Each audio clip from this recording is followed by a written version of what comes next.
Ochutnávka London Norris Monster, akorát, že já jsem ho už jednou měl. A ne jednou. No co, je to trendy. A já vám vykázám upřímnou recenzi.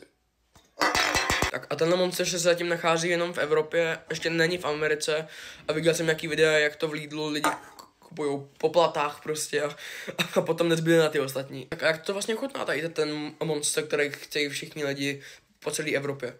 No, má to 2 základní příchutě a jednu z nich držím v ruce a to je tady ten oranžový Cantaloupe Melon.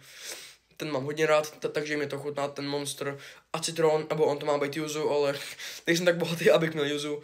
A prostě to jsou 2 základní příchutě, melon, ten oranžový a yuzu. A podle mě je to moc příjemná příchuť, je to určitě moje top 5. A když si k tomu čuchnete, tak to voní to trochu jako Nitro Monster, takovej ten citronový. A určitě doporučuji ten Monster, je to hodně dobrý. Takže až se neskytne možnost, abyste to měli v ruce, jděte o to. Ještě takový jednoduchý, rychlý upozornění. Nepijte moc energiáků, je to špatný, když toho máte velké množství. Já se to taky snažím trochu omezit a daří se mi to, stačí třeba 1 plechovka za 3-4 dny.